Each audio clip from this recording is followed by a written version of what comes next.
저같이 아무것도 아닌 사람이 이렇게 심려를 끼쳐서 진심으로 죄송합니다. 지난 윤석열 정권 내내 숱한 의혹의 중심에 섰으면서도 검증의 화살을 피했던 전 영부인은 이제 이틀 뒤 법정에 서서 구속 여부를 판단받게 됩니다. 김건희 여사 의혹을 수사하는 민중기 특검팀이 찾아낸 이른바 집사 게이트. 김건희 여사의 집사로 불린 김예성 씨의 영향력으로 기업들이 184억 원을 투자했다는 의혹입니다. 스트레이트 취재 결과 184억 중 46억 원이 김예성 씨 아내의 회사로 흘러들어간 과정에서 명백한 특혜성 조치가 있었던 것으로 드러났습니다. 잔고증명서 위조와 차명 대출, 각종 송금 등 돈 심부름까지 김건희 일가의 이익을 위해 불법까지 감수하며 일해왔지만 그 어떤 금전적 대가도 받지 않았다는 김 씨의 주장은 과연 사실일까?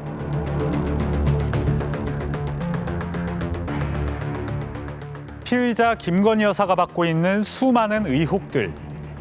그중에서 이른바 집사 게이트는 과거 박근혜 정부의 국정농단 사건 당시 최서원 씨의 미르재단과 K스포츠재단을 연상시킵니다.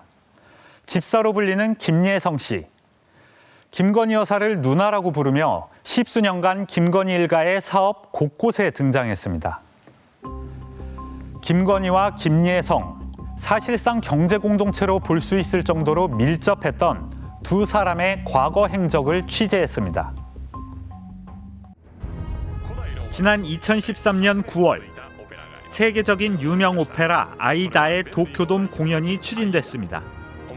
일본 현지에서 TV 광고를 비롯해 대대적인 홍보가 이루어졌습니다. 주관사는 KBS 미디어였습니다. KBS 미디어는 국내 한 투자사로부터 31억여 원을 투자받아 아이다 공연을 추진했지만 추가 투자금 모집에 실패하며 공연 자체가 무산됐습니다. 주관사였던 KBS 미디어는 계약서에 따라 투자사의 원금과 이자를 물어야 했습니다. 그런데 무슨 일인지 이 투자사는 KBS 미디어에 당분간 원금과 이자를 받지 않을 테니 점핑 위드 러브라는 이름의 사진전을 후원해달라고 제안했습니다.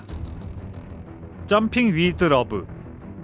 당시 윤석열 검사의 부인 김건희 씨가 운영하던 코바나 컨텐츠가 개최한 행사였습니다. 그리고 KBS 미디어는 투자사 제안대로 세종문화회관에서 열린 이 사진전에 2억 원을 후원했습니다.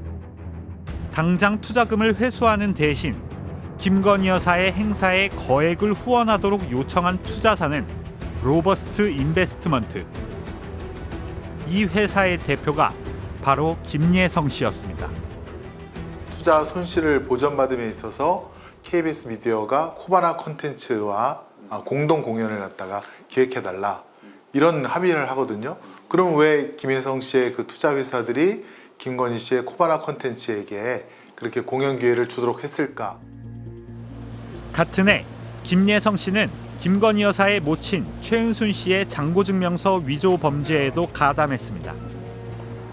김 씨는 최 씨의 성남 도촌동 땅 투자를 돕기 위해 최 씨의 통장 잔고증명서를 4차례에 걸쳐 총 349억 원 어치나 위조해줬습니다. 최 씨는 도촌동 땅 투자를 통해 약 50억 원의 시세 차익을 받고 잔고증명서 위조를 지시한 혐의로 대법원에서 징역 1년형이 확정됐습니다. 김 씨 역시 1심에서 징역 6개월의 집행유예 2년형을 받은 뒤 항소하지 않아 유죄가 확정됐습니다. 위조 관련해서 윤석열 총장 부인 김건희 씨에게 별도로 부탁하신 사실 없으십니까? 최영준 씨는 어떻게 알게 됐어요? 부탁을 왜 거절하지 못하신 겁니까? 단순히 잔고증명서만 위조한 게 아니었습니다. 김예성 씨는 최은순 씨의 도촌동 땅 매입 자금을 조달해주기 위해 중학교 동창이 운영하는 회사 명의로 무려 48억 원을 대출받아주기도 했습니다. 당시에 명의를 좀 빌려주셨던 그 회사 대표님이셨고 김예성 씨랑 중학교 동창이세요. 해수장도 가시고 창고 오셔도 사무실은 잘 안 오시고. 김 씨는 왜 이런 위험까지 무릅쓰고 김건희 여사 모친의 사업을 도왔을까? 스트레이트가 입수한 지난 2020년 김예성 씨의 검찰 진술서.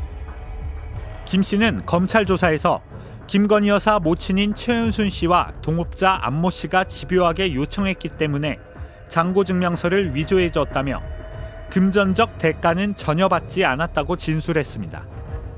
최은순 씨는 딸 김건희 여사를 통해 김예성 씨를 알게 된 뒤 그와 가깝게 지내며 주변에 자신의 조카라고 소개했다고 합니다.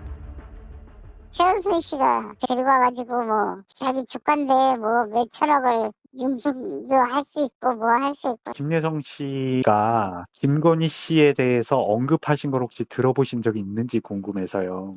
친한 친구라고 그러고 막 그런 걸 어필하더라고요. 김예성이가 김건희가 시키는 대로 해요.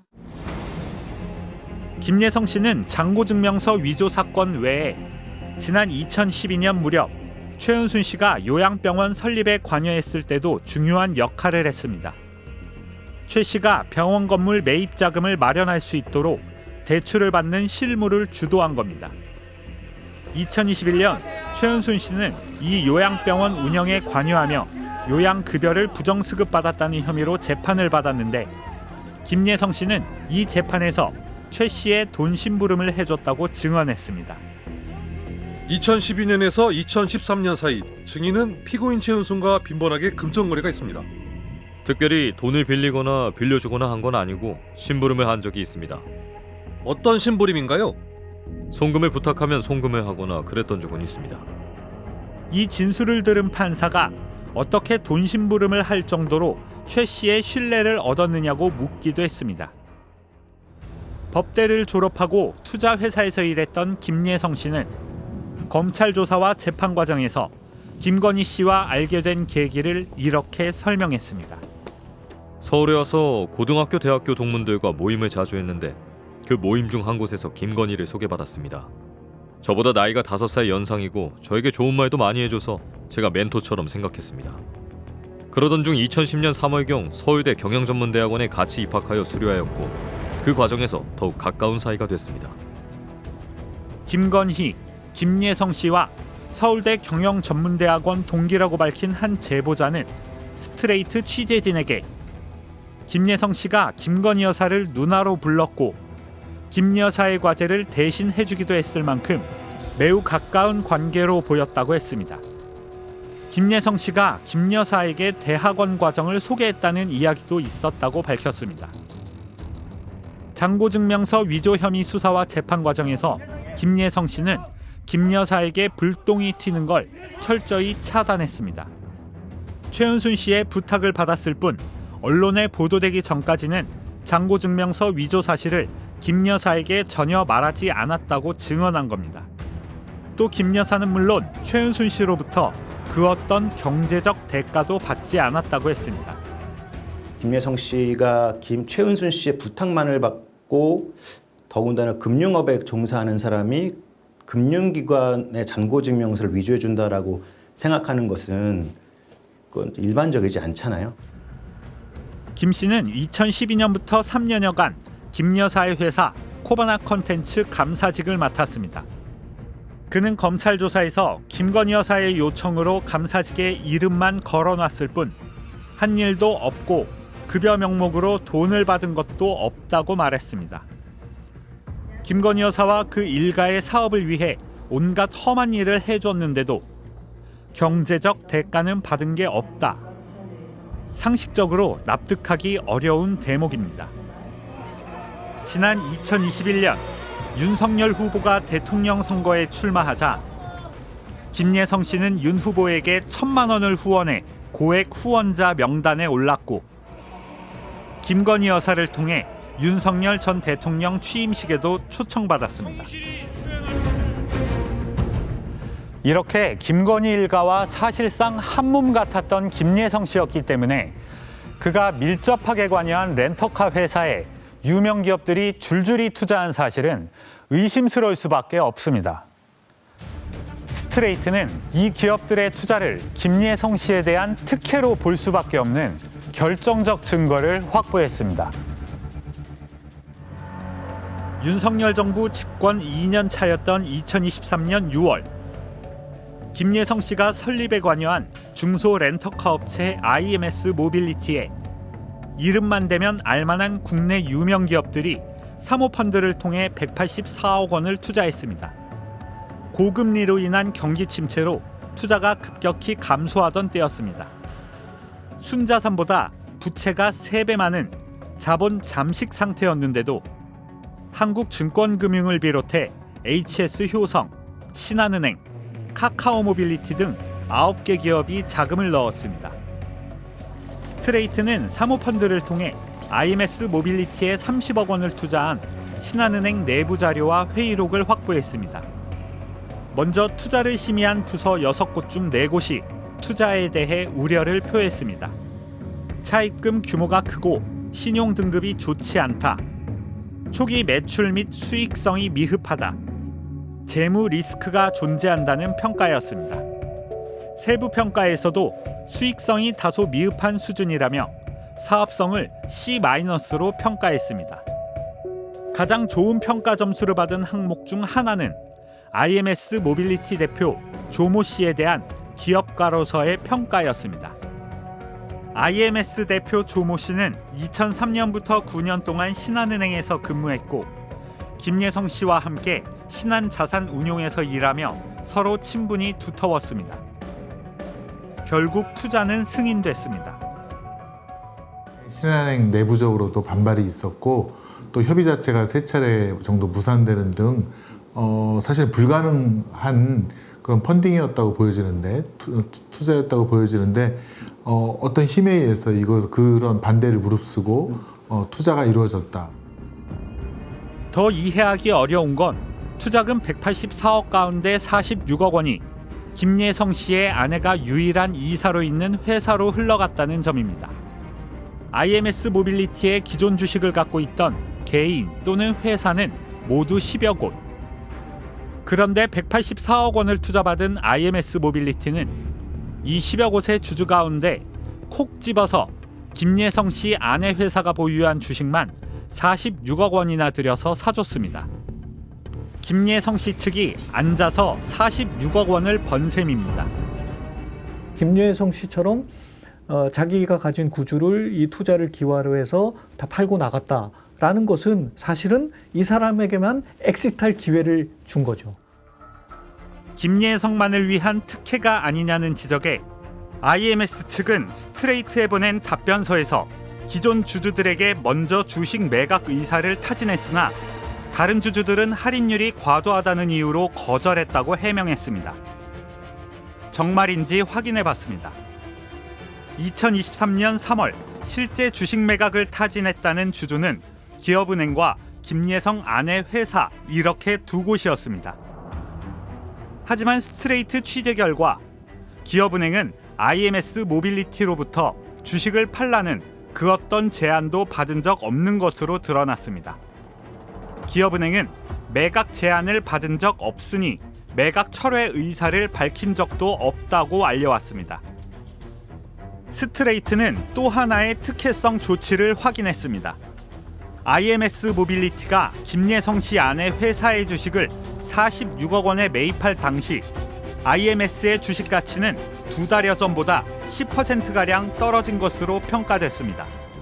그런데도 김 씨 아내 회사 소유의 IMS 지분만큼은 떨어지기 전 가격 그대로 쳐서 사준 것으로 밝혀졌습니다.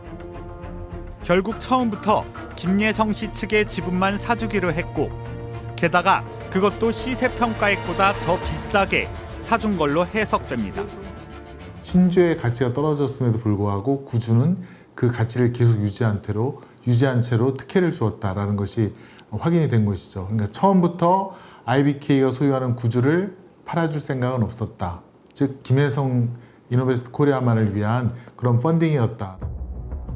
김 씨 아내 회사의 주소지로 찾아가 봤습니다. 공유 오피스 형태의 소규모 사무실로 몇몇 다른 회사 직원들은 있었지만 이노베스트 직원은 찾아볼 수 없었습니다. 이노베스트 코리아라는 데 있나요 혹시? 저 입주업체긴 한데요. 네네. 자리에 안 계세요? 네, 저희는 대표님 한 분 본 적은 없어요. 스트레이트는 기업들의 자금을 모아 IMS 모빌리티에 투자한 사모펀드 대표 민모 씨를 찾아가 만났습니다. 민 대표는 투자 과정에 김건희 여사가 언급된 적은 없다고 선을 그으면서도 김예성 씨가 관여한 사실은 인정했습니다. 23년 저희 투자할 때 한 번 연락한 적 있어요. 저희가 돈 모으기가 너무 어려워서 투자자 좀 소개해달라고. 사모펀드로부터 184억 원을 투자받은 IMS 모빌리티의 조모 대표 역시 김예성 씨와 친분이 두텁습니다. 조 대표는 스트레이트와의 서면 인터뷰에서 김예성 씨를 통해 윤석열, 김건희 부부와 알게 됐다고 밝혔습니다. 당시 강직한 검사라는 생각이 들어서 2016년 김예성 씨를 통해 윤석열 검사에게 자신의 결혼식 주례를 부탁했고 실제 주례를 맡아줬다고 했습니다. 이런 친분이 있던 상황에서 조 씨의 IMS 모빌리티는 윤석열 검사가 참여했던 국정농단 특검팀의 관용 차량 공급 계약을 따내기도 했습니다. 투자에 그 어떠한 외부도 개입하지 않았음을 다시 한번 말씀드립니다. 투자 기업들 상당수가 당시 정권의 눈치를 볼 이유가 있었다는 점도 의혹을 키우고 있습니다. 카카오 모빌리티는 가맹 택시에 호출을 몰아주어 공정위로부터 과징금 257억 원을 부과받았고 당시 키움증권 김익래 회장은 주가 조작에 연루돼 검찰 수사를 받고 있었습니다. HS 효성은 경영진의 계열사 신고 누락, 세금 탈루 등 의혹들이 불거진 상태였습니다. 여기서 이제 오너가 야 여기 좀 투자 좀 해. 그럼 사실 밑에서 이런 거 만들어내는 건 어렵지 않거든요. 투자 제안서 뭐 이런 거 그럴듯하게 만들어내고 그런 거면 당연히 문제가 되는 거죠. 수사가 동시다발적으로 빠르게 진행되는 가운데 김 여사의 집사라는 김예성 씨에게 특혜나 다름없는 투자가 이뤄진 이유는 뭔지, 기업들이 투자한 184억 원은 현재 어디로 가 있는지, 그리고 경제 공동체의 실체가 드러날지 특검이 내릴 결론에 관심이 집중되고 있습니다.